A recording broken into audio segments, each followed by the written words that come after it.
In a sport with no weight limits and almost no health checks, Dallas McCarver set out to build a 300-pound physique that could win titles, sponsorships, and 500,000 fans, until the price of size put him face to face with disaster. At just 26 in his final year, Dallas chased an ideal written into contest contracts and fed by an industry that rewards bigger at all costs. But behind every fan celebration, there was a crisis waiting to unfold. One that would play out in front of the world: the price of size. Dallas McCarver's final year isn't just about how far one man would go, but why bodybuilding keeps letting it happen. What did everyone miss before the collapse? In professional bodybuilding's open class, the only real limit is ambition. Unlike Olympic lifting or combat sports, where athletes are divided by weight and must clear medical screenings before stepping on stage, the IFBB's flagship division has no upper boundary. Competitors can weigh 250, 300, even 350 pounds. There's no cap, no eligibility check, and no required cardiac exam. The official rules are silent on how big is too big or how much risk is too much. By design, the system prizes mass above all else, rewarding the athletes who push furthest beyond the line. In this environment, the absence of guardrails isn't an oversight. It's a feature. Where football or boxing commissions suspend athletes after a concussion or a failed medical, bodybuilding contests proceed without baseline heart checks or post-collapse evaluations. No federation mandates annual physicals, and no governing body tracks health outcomes for its pros. The judges score only what's visible: muscle size, definition, and stage presence. What goes on beneath the surface, swollen hearts, blood pressure spikes, early warning signs, remains out of sight and out of mind.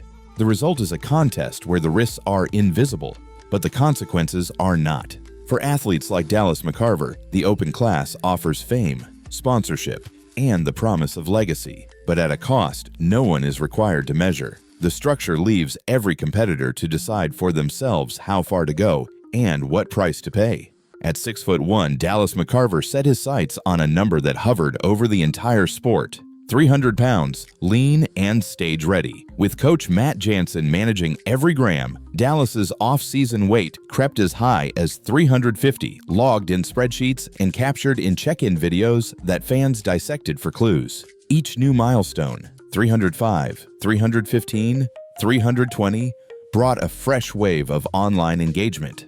His Instagram, closing in on 500,000 followers, became a digital scoreboard. The bigger he grew, the more likes, shares, and sponsor tags appeared beneath each post. Aaron Singerman, founder of Redcon One, made no secret of his preference for size. Dallas's contract didn't spell out a minimum weight, but the expectations were clear: stay marketable, stay massive, stay visible. Supplement companies paid for the spectacle. The bigger the athlete, the bigger the reach. Appearance fees, product launches, and branded content all hinged on maintaining that superhuman look. The protocol Dallas followed was no outlier. Weekly weigh-ins, high-calorie feeding, relentless cycles of training and recovery, these were the accepted tools of the trade. Every pound gained was proof of dedication, every transformation video a public affirmation of the process. The algorithm rewarded risk, and Dallas obliged, even as fatigue and warning signs began to surface. In this world, the price of relevance was measured in body weight, and the clock never stopped ticking. March 18th, 2017, Sydney. Under the lights of the Arnold Classic Australia, Dallas McCarver's routine took an abrupt turn. Midway through his posing, his legs buckled and he crashed to the stage. The crowd froze. Officials and medical staff rushed forward, guiding him behind the curtain. Within minutes, rumors spread: dehydration, exhaustion, maybe worse. Backstage, event medical personnel administered oxygen and checked vital signs. Dallas regained consciousness, shaken but alert. By contest rules, there was no automatic suspension, no mandated hospital stay. Organizers consulted briefly, weighing the optics and the schedule. Despite his collapse, Dallas was cleared to return to the stage just hours later and finished his posing round before a stunned audience. No federation rulebook required a cardiac evaluation or enforced any rest period. In other sports, a collapse would trigger an immediate suspension, with weeks, sometimes months, before a return. Here, the show went on. Dallas's sponsors released statements praising his resilience. social media filled with messages of support, but also disbelief that a top athlete could go down so visibly and be allowed to continue as if nothing had happened. The incident exposed a gap at the heart of the sport. No policy, no protocol, only the silent expectation that the pursuit of size comes before safety.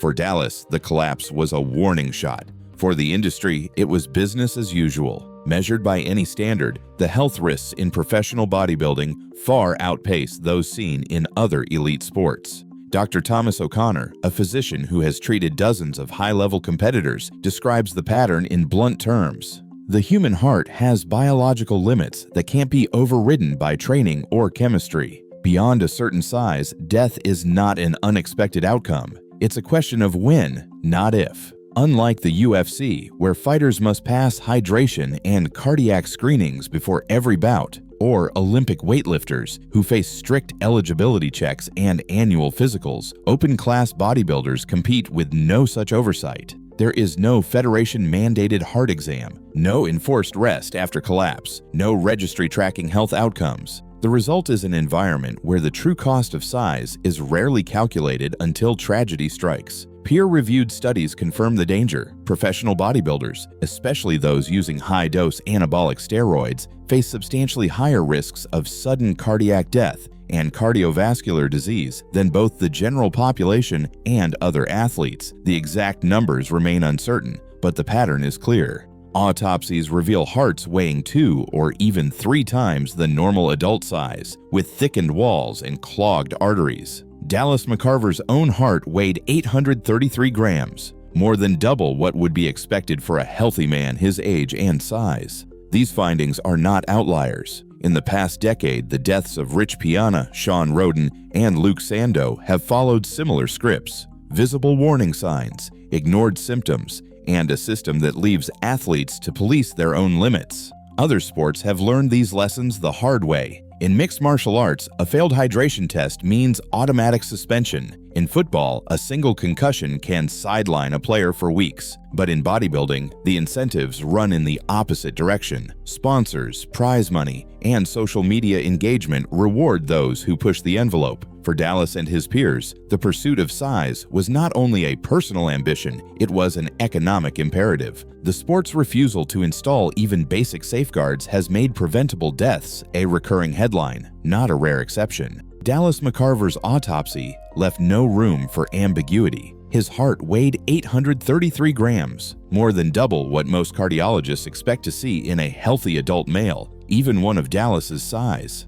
Forensic reports describe severe thickening of the heart wall and early aggressive plaque in his arteries. These findings, once rare in young athletes, have become familiar to sports medicine specialists who track the consequences of unchecked size in bodybuilding's open class. Across the Atlantic, European football offers a different blueprint. UEFA mandates preseason cardiac screenings for every player, electrocardiograms, ultrasounds, and annual fitness checks. Athletes flagged for irregularities are sidelined until cleared by an independent cardiologist. The system isn't perfect, but it has dramatically reduced sudden deaths on the field. In mixed martial arts and Olympic lifting, a failed medical or hydration test means automatic suspension, no matter the stakes. Yet in bodybuilding, even a collapse on stage is not enough to trigger mandatory rest or a follow-up exam. Policy advocates and bioethicists argue that the solutions are straightforward: mandatory heart screenings for all professional competitors,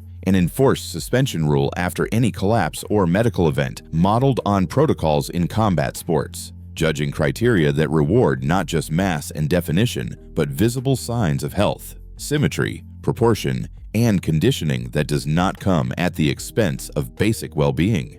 These reforms would not erase risk, but they would bring bodybuilding in line with the standards that have saved lives in other sports. For Dallas and for those who follow, the choice is no longer between legacy and longevity. The data is clear. The next move belongs to the federations, the sponsors, and the judges who decide what kind of athlete the sport will reward. In 2017, Dallas McCarver stepped on stage at over 300 pounds in a sport with no upper weight limit and no mandatory cardiac screening. The documentary has shown how open-class bodybuilding rewards size above all, with sponsorship deals and social media audiences pushing athletes to ever greater extremes. Despite a public collapse at the 2017 Arnold Australia, McCarver was allowed to compete again almost immediately, reflecting a system with few safeguards. His autopsy revealed an enlarged heart, weighing 833 grams, highlighting the physiological toll of the pursuit. Yet key questions remain. There is still no verified record of enforceable health policies, and much of the industry's contract language remains private. Today, bodybuilding stands apart from other sports that have adopted strict monitoring and weight limits. The facts are clear. Without reform, athletes continue to face preventable risks. Dallas McCarver's final year is a case study in what happens when the price of size goes unchecked.